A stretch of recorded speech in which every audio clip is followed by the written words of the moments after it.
BHBU.Pres/Datar 22 Romawi/2024 demi keadilan berdasarkan ketuhanan Yang Maha Esa, Mahkamah Konstitusi Republik Indonesia yang mengadili perkara konstitusi pada tingkat pertama dan terakhir menjatuhkan putusan dalam perkara perselisihan hasil pemilihan umum presiden dan wakil presiden tahun 2024 diajukan oleh 1 nama Haji Ganjar Pranowo SH MIP, 2 nama Profesor Dr. HM Mahfud MD SH SU MIP.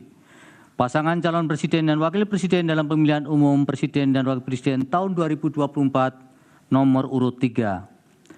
Dalam hal ini berdasarkan surat kuasa khusus bertanggal 21 Maret 2024 memberi kuasa kepada Profesor Dr. Todung M. Lubis SH LLM dan kawan-kawan, kesemuanya adalah advokat dan atau konsultan hukum yang tergabung pada Deputi Hukum Tim Pemenangan Nasional Ganjar Mahfud yang bernulis hukum di HKN L lantai 5 Gedung TPN Ganjar Mahfud, Jalan Kebun Sirih nomor 40 Jakarta Pusat, baik bersama-sama atau sendiri-sendiri bertindak untuk dan atas nama pemberi kuasa.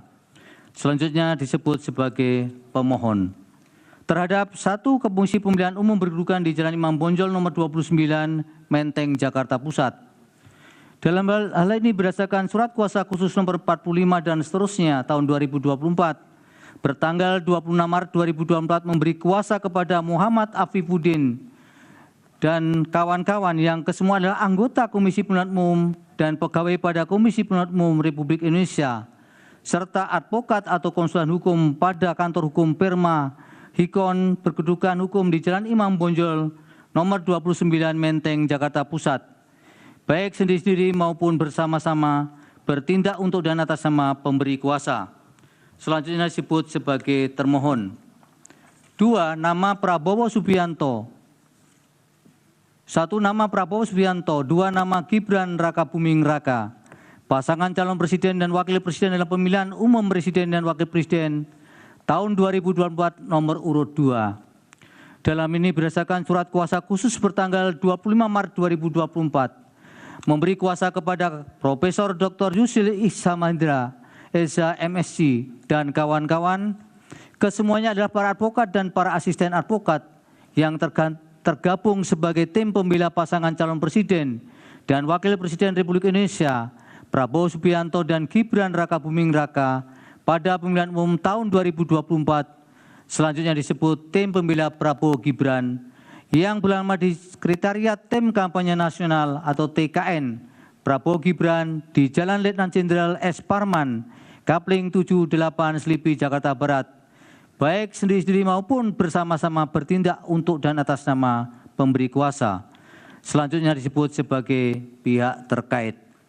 Membaca permohonan pemohon, mendengar keterangan pemohon, membaca dan mendengar jawaban termohon, membaca dan mendengar keterangan pihak terkait, membaca dan mendengar keterangan Badan Pengawas Pemilihan Umum atau Bawaslu, membaca dan mendengar keterangan ahli pemohon, termohon pihak terkait Bawaslu, mendengar keterangan saksi pemohon, termohon pihak terkait Bawaslu, maksudnya dan Bawaslu, membaca dan mendengar keterangan Menteri Koordinator Bidang Perekonomian Republik Indonesia, Menteri Koordinator Bidang Pembangunan Manusia dan Kebudayaan Republik Indonesia, Menteri Keuangan Republik Indonesia dan Menteri Sosial Republik Indonesia, membaca dan mendengar keterangan Dewan Kehormatan Penyelenggara Pemilu atau DKPP, membaca kesimpulan pemohon, termohon pihak terkait dan Bawaslu, membaca keterangan amicus curiae dari petisi Brawijaya atau Barisan Kebenaran untuk Demokrasi, Tim Pembela Demokrasi Indonesia TPDI, dan Pergerakan Advokat Nusantara Perkat Nusantara, Aliansi Akademisi dan Masyarakat Sipil, Tonggak Persatuan Gerakan untuk Nusantara atau TOPGUN, Pusat Kajian Hukum dan Keadilan Sosial Fakultas Center for Law and Social Justice, Hukum Universitas Gadjah Mada, Panji R. Hardinoto, M. Busro Mukodas dan kawan-kawan, organisasi kemasyarakatan Dewan Mahasiswa Jusisia Fakultas Hukum Universitas Gadjah Mada, Badan Eksekutif Mahasiswa Fakultas Hukum Universitas Pajajaran, Badan Eksekutif Mahasiswa Fakultas Hukum Universitas Diponegoro, dan Badan Eksekutif Mahasiswa Fakultas Hukum Universitas Airlangga, Megawati Soekarno Putri yang disampaikan oleh Hasto Kristianto, Forum Advokat Muda Indonesia atau FAMI, Yayasan Advokat Hak Konstitusional Indonesia Yakin, Aliansi Penegak Demokrasi Indonesia ABDI, Stefanus Hendrianto, serta komunitas Cinta Pemilu Jujur Adil KCP Jurdil. Memeriksa alat bukti pemohon, termohon, pihak terkait, dan Bawaslu. Duduk perkara dan seterusnya dianggap dibacakan. Pertimbangan hukum. Menimbang bahwa sebelum mempertimbangkan lebih lanjut permohonan pemohon penting bagi Mahkamah untuk menegaskan oleh karena perkara perselisihan hasil pemilu Presiden dan Wakil Presiden aku berkaitan dengan perkara nomor 1 dan seterusnya 2024 karena berasal dari satu peristiwa hukum yang sama, yakni penyelenggaraan pemilu Presiden dan Wakil Presiden tahun 2024, sehingga pertimbangan hukum di dalam mempertimbangkan kedua permohonan diulang dalam kedua perkara tersebut antara perkara nomor 1 dan seterusnya 2024 dan perkara nomor 2 tahun 2024 saling berkaitan dan berkelindan sehingga tidak dapat dipisahkan satu dengan yang lainnya dan merupakan satu kesatuan yang tidak terpisahkan. Oleh karena itu, jika terdapat pertimbangan hukum yang terkesan duplikasi atau redundansi, maka hal tersebut adalah sesuatu yang tidak dapat dihindari oleh Mahkamah karenanya dianggap saling melengkapi antara satu dengan lainnya. Kewenangan Mahkamah dalam eksepsi, Mahkamah berkesimpulan eksepsi tidak beralasan menurut hukum dan Mahkamah berwenang mengadili permohonan pemohon. Tenggang waktu pengajuan permohonan, Mahkamah juga berkesimpulan permohonan diajukan masih dalam tenggang waktu yang ditentukan oleh peraturan perundang-undangan. Kedudukan hukum pemohon, Mahkamah juga berkesimpulan bahwa pemohon memiliki kedudukan hukum untuk mengajukan permohonan. Oleh karena itu, eksepsi yang terdapat dalam permohonan aku dianggap tidak beralasan menurut hukum. Menimbang bahwa oleh karena eksepsi termohon dan eksepsi pihak terkait tidak beralasan menurut hukum, selanjutnya Mahkamah akan mempertimbangkan pokok permohonan. Dalam pokok permohonan, menimbang bahwa dalam permohonannya pemohon memohon pembatalan keputusan KPU 360/2024 tentang penetapan hasil pemilihan umum Presiden dan Wakil Presiden, anggota Dewan Perwakilan Rakyat, Dewan Perwakilan Daerah, Dewan Perwakilan Rakyat Daerah Provinsi dan Dewan Perwakilan Daerah Kabupaten Kota secara nasional dalam pemilihan umum tahun 2024 bertanggal 20 Maret 2024 dengan alasan-alasan yang setelah Mahkamah cermati dari keseluruhan berkas permohonan pemohon dapat dirumuskan dan dikelompokkan dalam pokok-pokok alasan sebagai berikut, selengkapnya termuat dalam bagian duduk perkara, angka 1 sampai dengan 10 dianggap diucapkan. Terhadap masing-masing dalil tentang ketidakefektifan dan keberpihakan instrumen penegak hukum pemilu tersebut, maka mempertimbangkan sebagai berikut. Dalil pemohon mengenai DKPP melindungi termohon dengan cara tidak mengindahkan putusannya sendiri adalah tidak beralasan menurut hukum. Sementara itu dalil pemohon mengenai anggapan adanya ketidakefektifan dan tidak netralan Bawaslu dalam menegakkan hukum pemilu pada pemilihan Presiden dan Wakil Presiden tahun 2024 juga adalah tidak beralasan menurut hukum.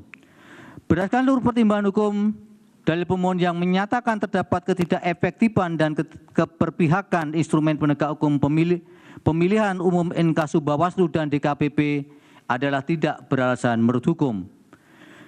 Dalil pemohon yang menyatakan terjadi intervensi Presiden dalam perubahan syarat pasangan calon dan dalil pemohon mengenai dugaan adanya ketidaknetralan termohon dalam verifikasi dan penetapan pasangan calon yang menguntungkan pasangan calon nomor urut 2 sehingga dijadikan dasar bagi pemohon untuk memohon agar Mahkamah membatalkan atau mendiskualifikasi pihak terkait sebagai peserta pemilihan umum Presiden dan Wakil Presiden tahun 2024 adalah juga tidak beralasan menurut hukum. Dalil tentang Presiden Joko Widodo melakukan abuse of power dalam bentuk memanfaatkan anggaran pendapatan dan belanja negara atau APBN untuk menjalankan program bantuan sosial yang dipolitisasi dengan tujuan mempengaruhi pemilih untuk pemilihan pasangan calon presiden dan wakil presiden nomor 2 tidak beralasan menurut hukum. Dalil pemohon tentang penyalahgunaan automatic adjustment tidak juga Mahkamah berkesimpulan tidak beralasan menurut hukum. Dalil pemohon mengenai peningkatan pesat pembagian bansos di masa pemilu presiden dan wakil presiden tahun 2024 Mahkamah juga berkesimpulan yang sama sebagaimana di permohonan nomor 1 tidak beralasan menurut hukum. Demikian juga dalil pemohon perihal dengan politisasi yang dilakukan Menteri Perdagangan Zulkifli Hasan dan kemudian terjadinya politisasi pembagian bansos secara masif di seluruh penjuru Indonesia selama periode pemilu presiden dan wakil presiden tahun 2024, Mahkamah juga berkesimpulan tidak beralasan menurut hukum.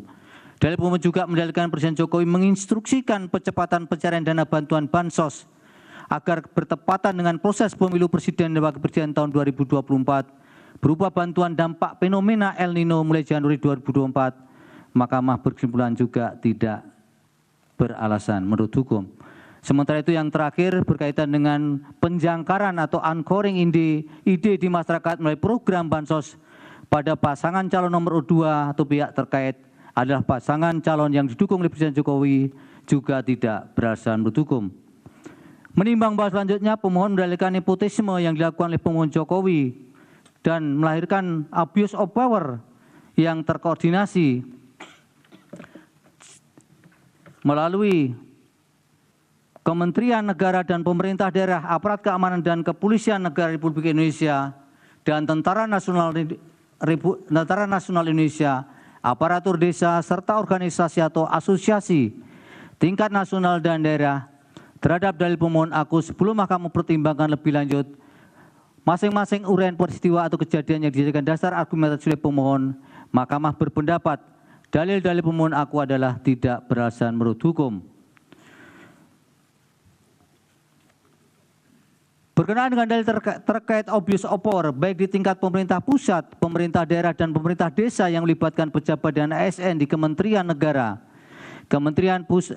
dan pemerintah pusat, pemerintah daerah, aparat keamanan dan Polri dan TNI, aparatur desa serta organisasi atau asosiasi tingkat nasional dan daerah dalam bentuk memberikan dukungan dan keperpihakan dengan tujuan memenangkan pasangan calon nomor 2, Mahkamah tidak memiliki keyakinan adanya pelanggaran pemilu dalam kegiatan dimaksud serta korelasinya dengan perolehan suara salah satu pasangan calon sehingga Mahkamah tidak mempertimbangkan lebih lanjut. Berdasarkan pertimbangan hukum di atas, Mahkamah berpendapat dalil-dalil pemohon aku adalah tidak beralasan menurut hukum. Berdasarkan uraian pertimbangan hukum tersebut di atas, dalil-dalil pemohon berkenaan dengan nepotisme yang dilakukan oleh Presiden Joko Widodo dan melahirkan abuse of power yang terkoordinasi dengan tujuan memenangkan pasangan calon nomor 2 dalam satu putaran pada pemerintah pusat dan seterusnya adalah tidak beralasan menurut hukum. Menimbang bahwa selanjutnya berkaitan dengan pelanggaran prosedur pemilihan umum. Dalil mengenai siaran pers aku berkaitan dengan siaran pers yang disampaikan oleh Bawaslu. Dalam perspektif ini atau konteks ini, dalil mengenai siaran pers aku bukan merupakan persoalan yang harus dipermasalahkan lagi karena sepenuhnya merupakan tanggung jawab Bawaslu dan sebagian besar telah ditindaklanjuti. Berdasarkan uraian pertimbangan hukum, menurut Mahkamah dalil-dalil pemohon mengenai adanya pelanggaran prosedur pemilu adalah tidak beralasan menurut hukum untuk seluruhnya. Menimbang bahwa berdasarkan uraian pertimbangan hukum di atas, Mahkamah berpendapat permohonan pemohon tidak beralasan menurut hukum untuk seluruhnya. Menimbang bahwa terhadap dalil-dalil lain serta hal-hal lain tidak dipertimbangkan lebih lanjut karena dinilai tidak terdapat relevansinya. Oleh karena itu, jika masih terdapat fakta hukum dalam persidangan, baik yang didalilkan atau tidak didalilkan oleh pemohon, belum dinilai dan dipertimbangkan, Mahkamah meyakini hal tersebut tidak dapat membuktikan adanya relevansi dengan signifikansi perolehan suara atau hasil yang merupakan prinsip dasar dalam mengungkap perselisihan hasil tentang pemilihan umum sebagaimana diamanatkan dalam pasal 24C ayat 1 Undang-Undang Dasar 1945. Dengan demikian, putusan yang dijatuhkan Mahkamah aku adalah putusan yang dipandang telah tepat berdasarkan bukti-bukti dan fakta hukum dalam persidangan dan telah memenuhi prinsip-prinsip hukum dan keadilan sebagaimana dimaksud dalam pasal 24 ayat 1 Undang-Undang Dasar 1945. Konklusi, berdasarkan penilaian atas fakta dan hukum sebagaimana diriwayatkan di atas, Mahkamah berkesimpulan, eksepsi termohon dan eksepsi pihak terkait berkenaan dengan kewenangan adalah tidak beralasan menurut hukum. Mahkamah berwenang mengadili permohonan aku permohonan diajukan masih dalam tenggang waktu yang ditentukan oleh peraturan perundang-undangan, pemohon memiliki kedudukan hukum untuk mengajukan permohonan aku, eksepsi termohon dan eksepsi pihak terkait berkenaan dengan pokok permohonan adalah tidak beralasan menurut hukum. Permohonan pemohon tidak beralasan menurut hukum untuk seluruhnya. Berdasarkan Undang-Undang Dasar Negara Republik Indonesia tahun 1945, Undang-Undang Nomor 24 Tahun 2003 tentang Mahkamah Konstitusi, sebagaimana telah diubah terakhir dengan Undang-Undang Nomor 7 Tahun 2020 dan seterusnya dianggap dibacakan, amar putusan mengadili dalam eksepsi, menolak eksepsi termohon dan eksepsi pihak terkait untuk seluruhnya. Dalam pokok permohonan, menolak permohonan pemohon untuk seluruhnya.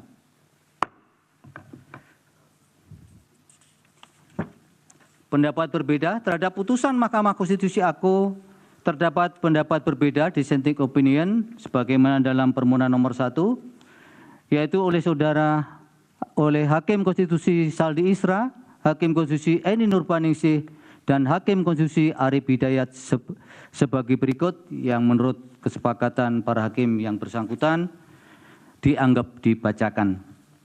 Demikianlah diputus dalam rapat permusyawaratan hakim oleh 8 hakim konstitusi, yaitu Soeharto selaku ketua merangkap anggota, Saldi Isra, Arif Hidayat, Eni Nurbaningsih, Daniel Yusmik Pepoe, M. Guntur Hamzah, Ridwan Mansur, dan Arsul Sani, masing-masing sebagai anggota, pada hari Rabu tanggal 17 bulan April tahun 2024 yang diucapkan dalam sidang pleno Mahkamah Konstitusi terbuka untuk umum pada hari Senin tanggal 22 bulan April tahun 2024 selesai diucapkan pukul 15:11 waktu Indonesia Barat oleh 8 hakim tersebut dengan dibantu Eri Satria Pamungkas, Anak Agung Dian Onita, Radian Primanugraha, Jepri Purkonata Tarigan, Hani Adani, Ria Indriani, Wilma Silalahi, Nur Lydia Stefani Hikmah, Siska Yosepin Sirait, Penny Tripurnamasari, Akmari Narasika, dan Mukhtar Hadi Saputra. Masing-masing adalah panitera pengganti pada Mahkamah Konstitusi dengan dihadiri oleh pemohon dan kuasanya, oleh termohon dan kuasanya,